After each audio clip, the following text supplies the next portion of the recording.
ನೀವು ಮೊದಲನೇ ಸತಿ ಹಪ್ಪಳ ತಯಾರ್ಸಕತ್ತೀರಿ, ಇದಕ್ಕೂ ಮುಂಚೆ ಯಾವತ್ತೂ ಹಪ್ಪಳ ತಯಾರಿಸಿಲ್ಲ ಅಂದ್ರೂ ಈ ಹಪ್ಪಳ ಪರ್ಫೆಕ್ಟ್ ಆಗಿನ ಬರ್ತವು. ಯಾಕಂದ್ರೆ ಇವನ್ನ ತಯಾರಿಸೋದು ಅಷ್ಟು ಸುಲಭ ಐತಿ. ನಮಸ್ಕಾರ ರೀ, ಶ್ರಾವಣಿ ಅಡುಗೆ ಮನೆ ಒಳಗೆ ಸ್ವಾಗತ. ನಾನು ರಶ್ಮಿ.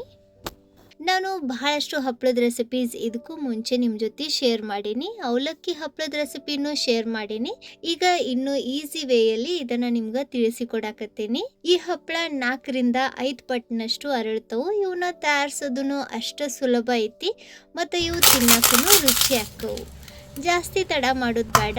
ಈ ಅವಲಕ್ಕಿ ಹಪ್ಪಳ ಹೆಂಗೆ ತಯಾರಿಸೋದು ಅಂತ ತೋರಿಸ್ಕೊಡ್ತೀನಿ ಬರ್ರಿ. ಇದನ್ನು ತಯಾರ್ಸಕ್ಕೆ ನಾನಿಲ್ಲಿ 1 ಬೌಲ್ನಷ್ಟು ಮೀಡಿಯಮ್ ಅವಲಕ್ಕಿ ತೊಗೊಂಡೇನಿ. ನಾವು ನಾರ್ಮಲಿ ಮನ್ಯಾಗ ನಾಷ್ಟ ಮಾಡಕ್ಕೆ ಯೂಸ್ ಮಾಡ್ತೇವೆ ನೋಡ್ರಿ, ಅದ ಅವಲಕ್ಕಿ ಇದು. ಗ್ರಾಮ್ನ್ಯಾಗ ನೋಡಿದ್ರೆ ಇವು 250 ಗ್ರಾಮ್ ಅಂದ್ರೆ 1/4 kg ಅಷ್ಟು ಅದವು. ಇವನ್ನ ಸಾಣಸಿ ತಗೊಳ್ಳೋಣ. ಈ ಥರ ದೊಡ್ಡ ಕಣ್ಣಿನ ಸಾನ್ಗಿ ಇರ್ತೈತೆ ನೋಡ್ರಿ, ಅದರಿಂದ ಸಾನಸ್ರಿ. ಇದ್ರಾಗ ಸಣ್ಣ ಸಣ್ಣ ಹುಳ ಕಸ ಕಡ್ಡಿ ಇರೋ ಸಾಧ್ಯತೆ ಇರ್ತೈತಿ ಮತ್ತು ಪುಡಿನೂ ಇರ್ತೈತಿ. ಅದೆಲ್ಲ ಬ್ಯಾರೆ ಆಗಬೇಕು ಅಂತ ಈ ಥರ ಇದನ್ನು ಸಾನಸಿನ ತಗೋರಿ. ನೋಡ್ರಿ, ಈ ಥರ ಇದ್ರಾಗ ಅವಲಕ್ಕಿ ಸಣ್ಣ ಸಣ್ಣ ತುಂಡು ಮತ್ತು ಬಿಳಿ ಪುಡಿ ಇರ್ತೈತಿ. ಇದನ್ನು ಈ ರೀತಿ ಸಾನಸಿ ತೆಗೆದು ಬಿಡ್ರಿ. ಇದ್ರಾಗಿನ ಮಾಯಿಶ್ಚರ್ ಪೂರ್ತಿ ಕಡಿಮೆ ಆಗಿ ಇವು ಚಂದಾಗ ಕ್ರಿಸ್ಪಿ ಆಗಬೇಕು. ಅದಕ್ಕೆ ಇವನ್ನ ನಾವು ಹುರಿದು ತಗೊಳ್ಳೋಣ.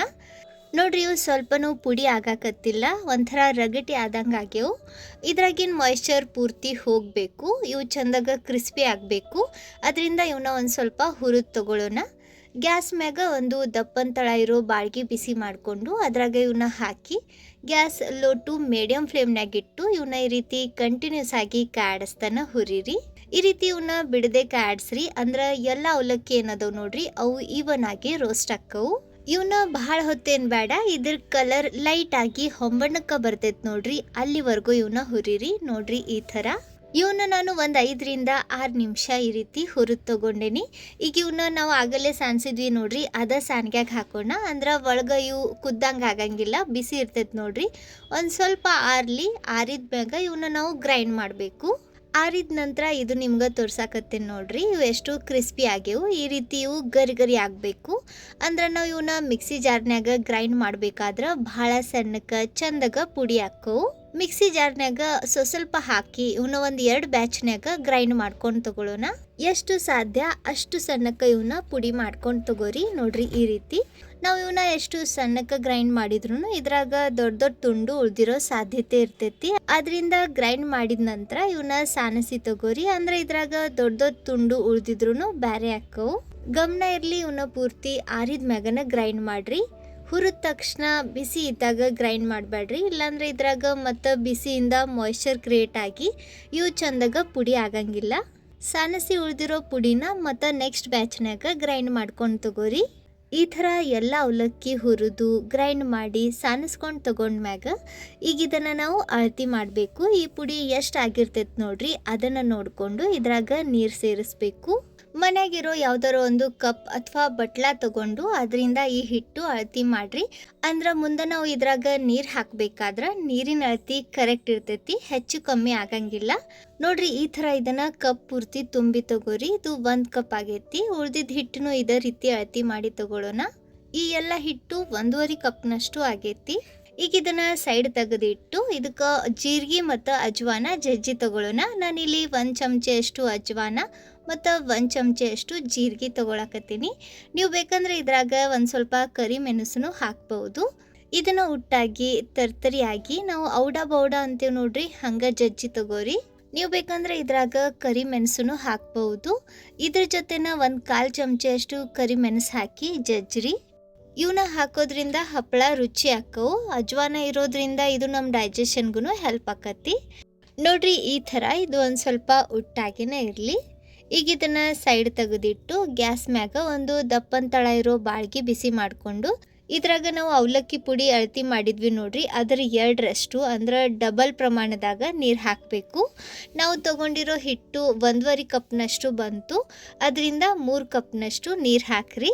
ಜಜ್ಜಿರೋ ಅಜ್ವಾನ ಜೀರಿಗೆ ಹಾಕಿ 1 ಚಮಚೆಯಷ್ಟು ಉಪ್ಪು ಅಥವಾ ರುಚಿಗೆ ತಕ್ಕಷ್ಟು ಉಪ್ಪು ಹಾಕ್ರಿ. 1 ಚಮಚೆಯಷ್ಟು ಪಾಪಡ್ ಖಾರ ಮತ್ತು 1 ಚಮಚೆಯಷ್ಟು ಖಾರದ ಪುಡಿ ಹಾಕಿ ಇದನ್ನೆಲ್ಲ ಕಲಿಸ್ಕೊಂಡು ತಗೋರಿ.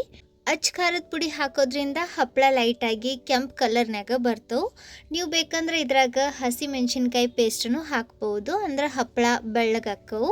ನೀರಿಗೆ ಕುದಿ ಬಂದ ನಂತರ ನಾವೇನು ಪುಡಿ ತಯಾರಿಸಿ ಇಟ್ಟಿದ್ವಿ ನೋಡ್ರಿ ಅವಲಕ್ಕಿ ಪುಡಿ, ಅದನ್ನು ಪೂರ್ತಿ ಹಾಕಿ ಗ್ಯಾಸ್ ಲೋ ಫ್ಲೇಮ್ನಾಗ ಇಟ್ಟು ಮುಚ್ಚಿ ನೀರು ಮ್ಯಾಲೆ ಬರಬೇಕು, ಆ ರೀತಿ ಆಗೋವರೆಗೂ ಇದನ್ನು ಬೇಯಿಸ್ರಿ. ನೋಡ್ರಿ ಈಗ ನೀರು ಹಿಟ್ಟಿನ ಮ್ಯಾಗ ಬಂದೈತಿ. ಈಗ ಗ್ಯಾಸ್ ಲೋ ಫ್ಲೇಮ್ನಾಗ ಇಟ್ಟು ಇದನ್ನು ಚಂದಾಗ ಕಲಿಸ್ಕೊಂಡು ತಗೋರಿ. ಇದ್ರಾಗ ಗಂಟಾಗಿರೋ ರೀತಿ ಕಾಣ್ತೈತಿ, ಆದ್ರೆ ಹೆದ್ರಾಕ್ ಹೋಗ್ಬೇಡ್ರಿ, ಇದ್ರಾಗ ಗಂಟು ಆಗಂಗಿಲ್ಲ. ಗ್ಯಾಸ್ ಲೋ ಫ್ಲೇಮ್ನಾಗನೇ ಇಟ್ಟು ಇದನ್ನು ಚಂದಾಗ ಕಲಿಸ್ಕೊಂಡು ತಗೋರಿ. ನೀರಿನ ಪ್ರಮಾಣ ಪರ್ಫೆಕ್ಟ್ ಐತಿ, ಇದ್ರಾಗ ನೀರು ಹೆಚ್ಚು ಕಮ್ಮಿ ಆಗಂಗಿಲ್ಲ. ಅವಲಕ್ಕಿ ಪುಡಿ ಎಷ್ಟು ಆಗಿರ್ತೈತಿ ನೋಡ್ರಿ, ಅದರ ಡಬಲ್ನಷ್ಟು ನೀರು ಹಾಕ್ರಿ ಸಾಕು. ಈ ಹಿಟ್ಟು ತಯಾರಿಸೋದು ಬಹಳ ಸುಲಭ ಐತಿ, ಜಾಸ್ತಿ ಹೊತ್ತು ಬೇಕಾಗಂಗಿಲ್ಲ. ಕುದಿಯೋ ನೀರಾಗ ಈ ರೀತಿ ಅವಲಕ್ಕಿ ಪುಡಿ ಹಾಕಿ ಗ್ಯಾಸ್ ಪೂರ್ತಿ ಲೋ ಫ್ಲೇಮ್ನಾಗ ಇಟ್ಟು ಇದನ್ನು ಒಂದು 8ರಿಂದ 10 ನಿಮಿಷ ಈ ರೀತಿ ಚಂದಾಗ ಕುದಿಸಿ ಅಥವಾ ಬೇಯಿಸಿ ತಗೊಂಡ್ರೆ ಸಾಕು. ನೋಡ್ರಿ ಈ ರೀತಿ ಇದನ್ನು ಚಂದಾಗ ಮಿಕ್ಸ್ ಮಾಡ್ಕೊಂಡ್ಮ್ಯಾಗ ಈಗ ಗ್ಯಾಸ್ ಪೂರ್ತಿ ಲೋ ಫ್ಲೇಮ್ನಾಗ ಇಟ್ಟು ಮುಚ್ಚಿ ಇದನ್ನು ಒಂದು 2 ನಿಮಿಷ ಉಗಿ ಮ್ಯಾಗ ಬೇಯಿಸ್ರಿ. ಈ ಹಪ್ಪಳ ತಯಾರ್ಸಕ್ಕೆ ಅಗದಿ ನೀವು ಒಬ್ರಿದ್ರೂ ಆರಾಮಾಗಿ ತಯಾರಿಸ್ಬೋದು. ಇವನ್ನ ಲಟ್ಟಿಸ್ಕೊತ ಕುಂದಿರ್ಬೇಕಂತ ಇಲ್ಲ, ಜಸ್ಟ್ ಈ ರೀತಿ ಹಿಟ್ಟು ಕಲಿಸ್ಕೊಂಡು ಆರಾಮಾಗಿ ನೀವು ಬೇಕಾದಷ್ಟು ಹಪ್ಪಳ ತಯಾರಿಸ್ಕೊಂಡು ತಗೋಬಹುದು. ಈಗ ಗ್ಯಾಸ್ ಆಫ್ ಮಾಡಿ ಇದನ್ನು ಕೆಳಗಿಳಿವ್ರಿ. ಇದು ಬಿಸಿ ಇದ್ದಾಗನೇ ಇದನ್ನು ಮಿದ್ಬೇಕು. ನೀವು ಬೇಕಂದ್ರೆ ಇದನ್ನು ಪ್ಲಾಸ್ಟಿಕ್ ಕವರ್ನಾಗ ಮಿದ್ಬೋದು, ಅಥವಾ ಒಂದು ಅರ್ಬಿನ ಈ ರೀತಿ ಹಸಿ ಮಾಡಿಕೊಂಡು ಅದ್ರಾಗೂ ಮಿದ್ಬೋದು. ನಾವು ಲಾಸ್ಟ್ ಟೈಮ್ ಅಕ್ಕಿ ಹಪ್ಪಳ ತಯಾರಿಸಿದ್ವಿ ನೋಡ್ರಿ, ಅದ್ರಾಗ ಅದೇ ರೀತಿ ಮಾಡಿದ್ವಿ. ನೀವಿನ್ನೂ ಆ ವಿಡಿಯೋ ನೋಡಿಲ್ಲ ಅಂದ್ರೆ ಲಿಂಕ್ ಡಿಸ್ಕ್ರಿಪ್ಷನ್ನಾಗ ಇರ್ತೈತಿ, ಖಂಡಿತ ಚೆಕ್ ಮಾಡಿರಿ. ನೋಡ್ರಿ ಈ ರೀತಿ ಒಂದು ಅರ್ಬಿನ ಹಸಿ ಮಾಡಿಕೊಂಡು ಅದ್ರಾಗ ಹಿಟ್ಟು ಹಾಕಿ ಇದು ಬಿಸಿ ಇದ್ದಾಗನೇ ಇದನ್ನು ಮಿದ್ರಿ. ಅಂದ್ರೆ ಹಪ್ಪಳ ಏನದೋ ನೋಡ್ರಿ ಸ್ವಲ್ಪನೂ ಸೀಳಂಗಿಲ್ಲ, ಮತ್ತು ಹಪ್ಪಳ ಲಟ್ಸೋದು ಬಹಳ ಈಸಿ ಆಕತಿ. ಈ ಥರ ಮಿದ್ಕೊಂಡ್ಮ್ಯಾಗ ಇದ್ರಾಗಿನ ಸ್ವಲ್ಪ ಹಿಟ್ಟು ತೊಗೊಂಡು ಈ ರೀತಿ ರೋಲ್ ಮಾಡಿರಿ. ಇದು ಅಂಟ್ಕೊಳಕತ್ತಿಲ್ಲ, ಇದರ ಅರ್ಥ ನಮ್ಮ ಹಿಟ್ಟು ಪರ್ಫೆಕ್ಟಾಗಿ ರೆಡಿ ಐತಿ, ಚಂದಾಗ ಮಿದ್ದೆ ಆಗೈತಿ. ಈಗ ಇದ್ರಾಗ ನಾನು 2 ಭಾಗ ಮಾಡ್ಕೊಂಡು ತೊಗೊಳಕತ್ತೀನಿ. ಒಂದೇ ಸತಿ ಬಹಳಷ್ಟು ಹಿಟ್ಟಿನ ಉಳಿ ಮಾಡಿ ಇಡಬೇಡ್ರಿ, ಇಲ್ಲಾಂದ್ರೆ ಇವು ಒಣಗ್ತವೆ. ಅರ್ಧ ಹಿಟ್ಟು ಮತ್ತು ಮುಚ್ಚಿ ಇಟ್ಟು ಉಳಿದಿರೋ ಅರ್ಧ ಹಿಟ್ಟಿನಿಂದ ಉದ್ದಕ್ಕೆ ರೋಲ್ ಮಾಡಿಕೊಂಡು ಉಳ್ಳಿ ತಯಾರಿಸಿ ತಗೊಳ್ಳೋಣ. ನೀವು ಒಬ್ಬರ ಹಪ್ಪಳ ತಯಾರ್ಸಕತ್ತಿದ್ರೆ ಸ್ವಲ್ಪ ಹಿಟ್ಟು ತೊಗೊಂಡು ಹಪ್ಪಳ ತಯಾರಿಸ್ರಿ. ಒಂದೇ ಸತಿ ಎಲ್ಲ ಉಳ್ಳಿ ಮಾಡಬೇಡ್ರಿ, ಹಿಟ್ಟು ಆರಬಾರ್ದು. ಸ್ವಲ್ಪ ಹಿಟ್ಟು ತೊಗೊಂಡು ಉಳಿದಿರೋ ಎಲ್ಲ ಹಿಟ್ಟು ಮತ್ತು ಮುಚ್ಚಿ ಇಡ್ರಿ, ಅಂದ್ರೆ ಅದು ಬಿಸಿನೇ ಇರ್ತೈತಿ. ಹಿಟ್ಟು ಬಿಸಿ ಇದ್ದಾಗ ಅದನ್ನು ಮಿದ್ದಿ ಹಪ್ಪಳ ತಯಾರಿಸಿದ್ರೆ ಹಪ್ಪಳ ಚಲೋ ಬರ್ತವೆ. ನೋಡ್ರಿ ಈ ರೀತಿ ನಿಮ್ಗೆ ಯಾವ ಗಾತ್ರದ ಹಪ್ಪಳ ತಯಾರಿಸ್ಬೇಕು ಅಂತ ಐತಿ, ಅದನ್ನು ನೋಡಿಕೊಂಡು ಉಳ್ಳಿ ತಯಾರಿಸ್ರಿ. ಈಗ ಇದ್ರಾಗಿನ ಒಂದು ಉಳ್ಳಿ ತೊಗೊಂಡು ಉಳಿದಿರೋ ಎಲ್ಲ ಉಳ್ಳಿ ಮತ್ತು ಮುಚ್ಚಿ ಇಡ್ರಿ. ಈ ಥರ 2 ಪ್ಲಾಸ್ಟಿಕ್ ಶೀಟ್ ತಗೋರಿ. ಇದಕ್ಕೆ ಲೈಟಾಗಿ ಎಣ್ಣೆ ಸವರಿ ನಾವು ತಯಾರಿಸಿರೋ ಉಳ್ಳಿ ಇದ್ರ ಒಳಗೆ ಇಟ್ಟು ನೋಡ್ರಿ ಬೆರಳಿನಿಂದ ಈ ರೀತಿ ಇದನ್ನು ಸ್ಪ್ರೆಡ್ ಮಾಡಿರಿ, ಅಥವಾ ಇದನ್ನು ನೀವು ಲಟ್ಟಿಸಿನೂ ತೊಗೋಬೋದು. ನೋಡ್ರಿ ಈ ರೀತಿ ನಿಮ್ಗೆ ಬೇಕಾದಷ್ಟು ದೊಡ್ಡ ಆಕಾರದಾಗ ಇದನ್ನು ತಯಾರಿಸಿದ ನಂತರ ಇದನ್ನು ಇದೇ ರೀತಿ ನೀವು ಒಣಗಾಕ್ ಹಾಕ್ಬೋದು, ಅಥವಾ ಪರ್ಫೆಕ್ಟ್ ರೌಂಡ್ ಆಕಾರದಾಗ ಬೇಕು ಅಂದ್ರೆ ಈ ಥರದ ಒಂದು ಮುಚ್ಚಳ ತಗೋರಿ. ಶೀಟ್ ಮ್ಯಾಗನ ಈ ರೀತಿ ಇದನ್ನು ಪ್ರೆಸ್ ಮಾಡಿ ಹಪ್ಪಳಕ್ಕೆ ರೌಂಡ್ ಆಕಾರ ಕೊಡ್ರಿ. ಸೈಡ್ಗೆ ಎಕ್ಸ್ಟ್ರಾ ಹಿಟ್ಟಿರ್ತೈತೆ ನೋಡ್ರಿ, ಇದನ್ನು ತೆಗೆದು ಮತ್ತು ಮಿದ್ದಿ ಹಪ್ಪಳ ತಯಾರಿಸ್ಬೋದು. ಸೂಪರ್ ನೋಡ್ರಿ, ಪರ್ಫೆಕ್ಟ್ ರೌಂಡ್ ಆಕಾರದಾಗ ಹಪ್ಪಳ ರೆಡಿ ಐತಿ. ಇವನ್ನ ಎಷ್ಟು ಸಾಧ್ಯ ಅಷ್ಟು ತೆಳ್ಳಗನ ಮಾಡ್ಕೊಂಡು ತಗೋರಿ, ಅಂದ್ರೆ ಹಪ್ಪಳ ಚಲೋ ಬರ್ತವು. ಈ ರೀತಿ ಇದನ್ನು ತಯಾರಿಸಿದ ನಂತರ ಅರ್ಬಿ ಮ್ಯಾಗ ನೋಡ್ರಿ ಈ ರೀತಿ ಹೊಳಸಿ ಹಾಕಿ ಒಂದು ಸ್ವಲ್ಪ ಸವರಿ ನಿಧಾನಕ್ಕೆ ಈ ರೀತಿ ಶೀಟ್ ತೆಗೀರಿ. ಇದೇ ರೀತಿ ಉಳಿದಿದ್ದು ಎಲ್ಲ ಹಪ್ಪಳನೂ ತಯಾರಿಸಿ ತಗೊಳ್ಳೋಣ. ಈ ಹಪ್ಪಳಕ್ಕೆ ಬಿಸಿಲು ಬೇಕಂತಿಲ್ಲ, ಇವನ್ನ ನೀವು ಮನ್ಯಾಗ ಒಣಗಿಸ್ಬೋದು, ಫ್ಯಾನ್ ಹಚ್ಚೋ ಅವಶ್ಯಕತೆನೂ ಇಲ್ಲ. ಮನ್ಯಾಗ 2 ದಿನ ಇವನ್ನ ಈ ರೀತಿ ಹಾಕಿ ಒಣಗಿಸಿ 3ನೇ ದಿನ ಏನು ಮಾಡಿರಿ, ಇವನ್ನ ಒಂದು ಸ್ವಲ್ಪ ಬಿಸಿಲಿಗೆ 1 ಗಂಟೆ ಚಂದಾಗ ಒಣಗಿಸಿ ಆಮ್ಯಾಗ ಆರಿದ ನಂತರ ಸ್ಟೋರ್ ಮಾಡಿ ಇಡ್ರಿ. ಈ ಹಪ್ಪಳ ಸ್ವಲ್ಪನೂ ಸೀಳಂಗಿಲ್ಲ ಅಥವಾ ಬಿರುಕು ಬಿಡಂಗಿಲ್ಲ. ನೀವು ಹಿಟ್ಟು ಚಂದಾಗ ಮಿದ್ದಿದ್ರ ಹಪ್ಪಳ ನೋಡ್ರಿ ಒಣಗಿದ ನಂತರ ಈ ರೀತಿ ಪರ್ಫೆಕ್ಟ್ ಆಗಿ ಬರ್ತವೆ, ಸ್ವಲ್ಪನೂ ಕೆಡಂಗಿಲ್ಲ. ಅಗದಿ ನೀವು ಮೊದಲನೇ ಸತಿ ಈ ಹಪ್ಪಳ ತಯಾರ್ಸಕತ್ತಿದ್ರು ಬಹಳ ಚಲೋ ಬರ್ತವೆ. ಈ ಹಪ್ಪಳ ನೀವು ನೆಳ್ಳಾಗ ತಯಾರಿಸ್ಬೋದು. ನಿಮ್ಮ ಮನೆ ಒಳಗೆ ಬಿಸಿಲು ಬೀಳಂಗಿಲ್ಲ ಅಥವಾ ನೀವೇನಾರ ಅಪಾರ್ಟ್ಮೆಂಟ್ ಒಳಗೆ ಇರ್ತಿದ್ರ ಖಂಡಿತ ಈ ಹಪ್ಪಳ ನೀವು ಟ್ರೈ ಮಾಡಬಹುದು. ನೋಡ್ರಿ ಒಂದು ಹಪ್ಪಳನೂ ಸ್ವಲ್ಪನೂ ಸೀಳಿಲ್ಲ ಅಥವಾ ಬಿರುಕು ಬಿಟ್ಟಿಲ್ಲ. ಈ ರೀತಿಯು ಅಗದಿ ಪರ್ಫೆಕ್ಟ್ ಆಗಿ ರೆಡಿ ಆಕ್ಕವು. ಜಾಸ್ತಿ ಹೊತ್ತೂ ಬೇಕಾಗಂಗಿಲ್ಲ ಮತ್ತು ಜಾಸ್ತಿ ಜಂಜಾಟನೂ ಇಲ್ಲ. ಬರ್ರಿ ಇವನ್ನ ಕರೆದು ತೋರಿಸ್ತೀನಿ. ಎಣ್ಣೆಗೆ ಹಾಕೋದ ತಡ ನೋಡ್ರಿ ಎಷ್ಟು ಚಂದ ಅಳ್ಕೊಂತವು. ಅಗದಿ 4ರಿಂದ 5 ಪಟ್ನಷ್ಟು ದೊಡ್ಡದಾಕವು.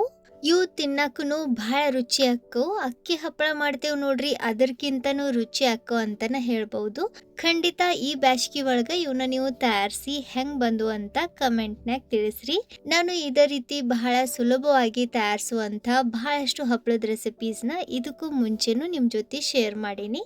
ಆ ಎಲ್ಲ ರೆಸಿಪೀಸ್ ಲಿಂಕ್ ಡಿಸ್ಕ್ರಿಪ್ಷನ್ಯಾಗ ಕೊಟ್ಟಿರ್ತೀನಿ, ಖಂಡಿತ ಒಂದ್ಸತಿ ಚೆಕ್ ಮಾಡ್ರಿ. ಈಗ ಬರ್ರಿ ಈ ಹಪ್ಪಳ ಎಷ್ಟು ಪಳ್ಳಾಗ್ಯವಂತ ನೋಡೋಣ. ನಾನು ಬರೀ ಒಂದು 5ರಿಂದ 6 ಹಪ್ಪಳ ಅಷ್ಟ ಕರ್ದೇನಿ, ಆದರೂ ನೀವು ಇಲ್ಲಿ ನೋಡಾಕತ್ತಿರ್ಬೋದು ಪೂರ್ತಿ ಪ್ಲೇಟ್ ತುಂಬ ಹಪ್ಪಳ ಆಗ್ಯವು.